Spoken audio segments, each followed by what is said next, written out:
sometimes I see the reaction to a result or a weekend's worth of results. And I just feel like I've seen something completely different. And I think that the last example of that was when we drew 2-2 to Sunderland, having, I thought, played really well. And City destroyed Liverpool, having played well. But the narrative was Arsenal drop points, there's weaknesses there, City have come storming in, and I just didn't see it that way. I was like, no, Arsenal quite impressive despite drawing, and Man City, were good. But I didn't see this absolute destruction of Liverpool that everyone had said they'd seen, despite it obviously being 3-0. Now, I feel a little bit similarly about this game, whereby there's heaps and heaps of praise for Chelsea, and there's kind of disdain for Arsenal not being able to beat a 10-man Chelsea side. So what I want to do is, obviously, give credit where it's due to Chelsea, criticise what Arsenal got wrong, but just have a bit of perspective and just talk about why the game, in my opinion, went the way it went, and where I think there should probably be disappointment on both sides, but ultimately plenty of encouragement for Arsenal anyway. I think let's start with Chelsea very, very quickly, okay? First and foremost, let me not be a hypocrite. Let me say that right now. I've been the guy to enjoy the 0-0 at the Etihad when we drew there a couple of years ago. I was even praising when we lost 2-1 at the Emirates to Man City. There was a red card in that game. And why was I encouraged and praising after those results? Because I saw a step in the right direction for my team. I saw them match a certain level that I didn't know if they had in them. So I can totally and utterly sympathise and understand Chelsea fans feeling buoyed by the first 30, 40 minutes in which they were all over us, totally stopped us playing out the back, totally disrupted our rhythm, and really kept us at bay from their goal. Huge credit there. And certainly at 10 men, basically not allowing us to get control of this game at any point. So major credit there. I get it. I totally get the encouragement. I don't begrudge them that. But this idea, and I saw a headline on Sky Sports saying Chelsea will be laughing or something, or Chelsea will go home laughing. I don't know if Theo Walcott said it or Daniel Sturridge, someone said, one of the pundits, I think. But in my head, this is a missed opportunity for Chelsea too. They just picked up their 6th red card of the season, so they're not learning from that. It happened to Caicedo, who's billed as one of the best, if not the best defensive midfielder in the world, and I subscribe to that, but he's got a bad tackle in him. And Chelsea were in control. It was totally needless. Chelsea were very aggressive, and to a degree that stopped us, but it picked them up some silly yellow cards, and it got one of, if not their best players, sent off. In a game that, had they kept 11 men on the pitch, it was going towards their direction. I'll never rule Arsenal out, right? We were totally outplayed at the Bridge 2 years ago when they had Poch, and we still pulled it back to 2-2. So you never know what's going to happen in a game of football. But that was really going Chelsea's way. And momentum swung when that red card happened. It's now 7 games at the Bridge that they haven't beaten us. I think it's 8 games in all competitions they haven't beaten us. And it's 1 win in 12 against us. Like I said, Chelsea fans, if you're watching this, I am totally and utterly understanding of the praise for Maresca, for the way he handled 10 men this time as opposed to other games, for the performance of Reece James. Wow, I thought he was sensational. And for the direction that team's going in. But this was a missed opportunity for them too. I really think it was. Because we'd come off the back of 2 really tricky games in which we left it all out there. We were missing key players. I'm going to talk about the context around Arsenal in a sec. But we were missing some key players. They were on top of us. And they've ultimately come away with the point. I think in the context of we're down to 10 men, fair play, praise, spirit, all that, I get it. But the red card shouldn't be brushed over as oh, well, it happened to us. No, your player got needlessly sent off. I just find that a little bit strange. I really, really do. So, credit to Chelsea. I just don't understand this, basically we're acting like the narrative generally feels like a win for Chelsea and a defeat for us. I don't really quite see it that way. Especially because, and I'm going to go into what I'm disappointed about with Arsenal and try and explain why I think it happened. But especially because I felt that before the game, before the ball's kicked, people will say the usual. I've heard these cliches so many times. Well, you can send a real statement if you beat Chelsea. We made a statement destroying Bayern. We made a statement destroying Tottenham. We made a statement winning at Newcastle. Like we've made statements. I think everyone knows Arsenal are title winning quality. We know that level is there. Like, no one's surprised by that. No one's learning that now. The questions will be about mentality. But I can sympathize to a degree because certain things which I'll go into. So, for full time, the context to be Arsenal are 5 points clear of Man City, which is, by the way, a point more than we had going into the international break. So, for 2 game weeks of Premier League football, City have lost another point on us. They gained points this weekend, but they've lost another point since returning to the international break.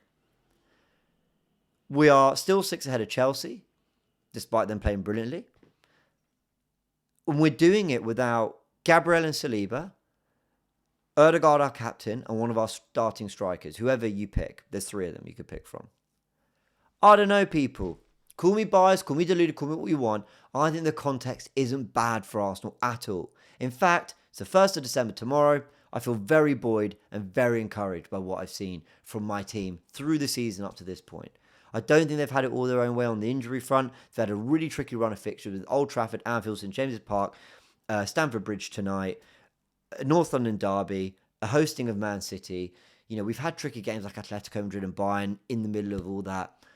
And to be in a position where we're top of the Champions League table with 5 wins out of 5, the only team to have done that, 5 points clear of second place Man City, who have Haaland on absolute fire, into the Carabao Cup quarterfinals, with the injuries we've had. Sue me for not being so negative about this team and feeling really kind of hateful of the performance today and the result. Now, does that mean I'm happy? No, I'm not happy. But I think I can explain why. I think when you lose your starting centre-backs, you lose an assuredness that comes with every action in front of them. So we praise Mendy and Rice. We certainly do this on this channel. We praise them for being really brave and bombing beyond even their 6 duties, their 8 duties, going to the highest areas of the pitch. And why do they do that? Because they're so comfortable with the cover behind. Now, I'm sorry. You hear it all the time about goalkeepers, centre-back partnerships. You are more confident doing this when you're comfortable with what is back there. And I'm sorry, you lose your 2 starting centre-backs. As good as Mosquera and Nkapé are, as much as I rate them, and look, at times thought they did well today, you are lesser aside no matter what without the best centre-back partnership in the world in Saliba and Gabriel. Merino is not an out-and-out 9. Good goal. He frustrated me. Good goal. Obviously played a part in Rice getting sent, and Caicedo getting sent off. By the way, that was a stonewall red card. Even I had to watch it a few times when I was on the club. Shout out to the club. I was on their watch along. But that was a stonewall red card for me. And Marino played a part in that. But when your spine, and I include Ødegaard in there, is sort of pulled apart like that, it's difficult to have that cohesion, to have that momentum. As the game went on, Chelsea remained aggressive, kept playing. I thought them not bringing on Cole Palmer was very smart because it ensured that they had the energy of Reece James and Enzo midfield with the power of the wingers and really good hold-up play from Liam Delap and João Pedro, who basically just ensured they were occupying our defenders, and they did that.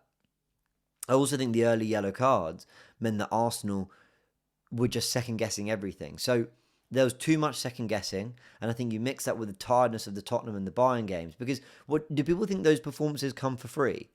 Do people think that Arsenal just outrun Tottenham, run all over them at the Emirates, then do the same again against Bayern 3 days later, and it not take a toll?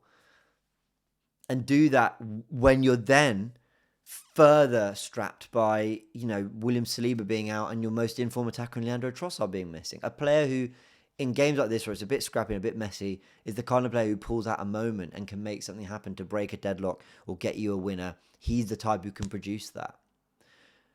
Look, obviously we welcome back Jesus and Gyökeres. Ødegaard got some more minutes, that's great. But I have to say, I just can't bring myself to be too hating on the team. Of course, the obvious needs to be said. When you're up against 10 men, you don't have control of the game, and at full time you're feeling like all you really deserve is a point at best, of course it's disappointing.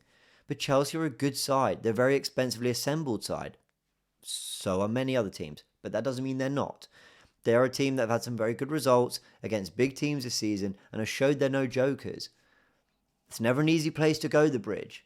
We've seen Arsenal with 10 men make Man City, who were brilliant at the time, really, really, really work for just a point. We've seen Everton with 10 men just go and win against Manchester United at Old Trafford.